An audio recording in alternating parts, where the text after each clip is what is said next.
I will be honest, I got to a place where, wow, you actually do heal and you do come into your higher self and you start making way better choices even when you're triggered. And yeah, that's where I'm at. So Spirit's like, okay, can you teach about it? And I'm like, yes, here we go. So I want to tell you guys, and if I sound a little excited, I am. I'm very passionate about, basically, I'm passionate about healing from abuse and regaining sovereignty in oneself and creating a new life, having a good life, regardless of what has happened to you, regardless of who came into your life or what family you were born into. So, regardless of whether you are related to somebody or not, a person can have basically major lessons for you in this life. And whether you believe in karma or not, I really do believe that we have certain lessons that are set up for our growth and advancement. So a lot of times it's in the form of family. So let's talk about how to survive generational curses that our families usually, through the dysfunction of the dynamics of the family, can come into. And it's sort of sad how some families really fall prey to old belief systems that are no longer serving. It's something that we must be conscious of in our own selves so that we can then, like I said, grow and evolve and become better people, procreate better people. So the biggest thing is finding your own identity. So every family unit is different, but I feel like it's very important, no matter what dynamic you have with your family, to find your own identity. Because a lot of times that's where, the dysfunction is caused, is kind of just going along with the family unit and what the belief systems are of that family. These can be very limiting and you'll get caught in that net unless you find your own way out in terms of your own consciousness and what you want for your own life. And number two for me would be pick up the pieces. Like, pick up the pieces of what the damage has been done in your family. Like, what happened to you emotionally? What happened to you through these dynamics where you were wounded? I remember one of my worst experiences was just needing help and like being on the kitchen floor asking my sister for help. She looks down at you and tells you, "No, Danielle, like, you're a piece of shit. Like, you don't deserve anything." I go back to those places where parts of me had shattered off and I collect those pieces. It does take time, and it's beautiful once you do that for yourself though, and really honor what it is that you need to feel whole again. Actually, this is number one, just love. No, this is the only way out. This is like the only way you're not going to get arrested, you guys. Like, seriously, love. Like, just love these people. Like, they really do suck. And they really, really instill a lot of suffering in their own lives, and it ripples out to other people's lives. And it's just a fact of life that this is what we're going through. But the only thing I feel like has made me be balanced is to just see it with love. This is where these people are at. This is where I'm at. Like, I need to love myself. Just take care of yourself.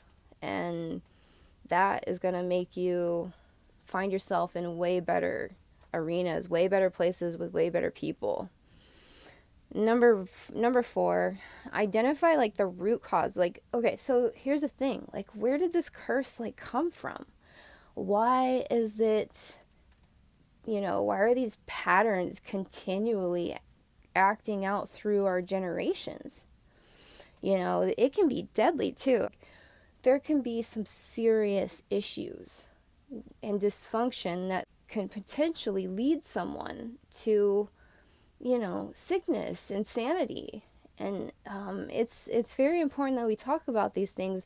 I know it's scary for a lot of people to talk about like the mental illness type of stuff, but we got to talk about this to make sure that we're clearing it and we're healing and we're actually dealing with these issues. So where's the root cause of these generational curses? Like, where does it happen? An example of that would be, say you have a mother who marries an abusive man because she is very empty inside. She has no self-esteem, and that has been instilled in her from a very young age, and also from past generations of her, say her mother, her grandmother, her great grandmother. All of these traditions that were instilled, these belief systems about the worth of who she is. Now, that is a very root cause of a curse that can take place within a family and cause destruction. Like I said, if she marries an abusive husband, she will enable his abuse because she does not feel worthy. And I mean, this is just an example, but there's always going to be like a root cause of why there's mental illness in a family, why there's why there's any type of domestic abuse or emotional abuse. There's a reason why people have not taken care of their wounds, and they become patterns. They become passed on. So it's up to us to like end this cycle here and now. Like, take that example of that woman with no self-esteem. If that is your mother, you take a look at that and you see how she potentially has instilled some of that in you, and you start to focus on building up your true self, knowing thyself, that self revelation of who you actually truly are by doing your work, your self work, really focusing on what it is that is making you suffer, why you're running from certain aspects of your life. So all of that is what I'm talking about in terms of getting to the root of the issue. And there's always going to be, this is very interesting because I've seen there's always going to be like an outward manifestation of that root cause. Say for instance, that woman, she overshops and has like tons of shoes and wallets and purses and clothes in her closet because she's always trying to fill that. She becomes a hoarder. So you can always see like what the outward manifestations are. I'm doing the work with you guys, and I cleared something major. I saw something very interesting, and this is kind of disturbing and dark, but this is the work we're doing. Can't always be like with the fairies and the unicorns and stuff.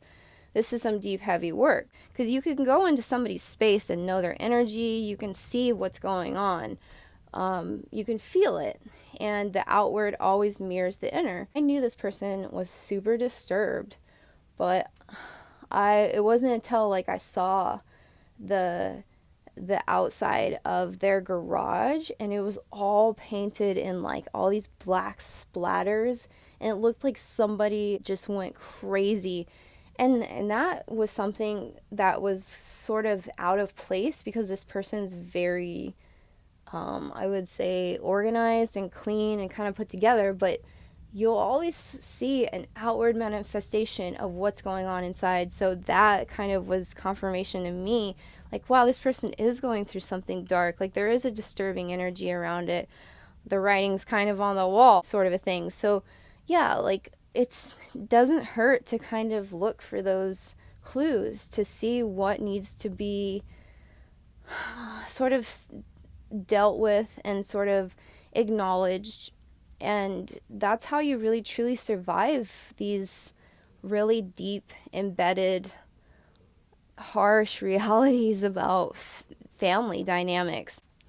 I actually did get into family therapy coursework in college, and so this is interesting how it comes up in your own life, and you sort of do the work and that's that. So I wanted to share this with you guys. I know somebody's going through this. We got to heal, and spirit lifts us up, each time we do the work and show up, it gets easier. Things get better. So that's why I wanted to share this, and so much love to you all. Peace.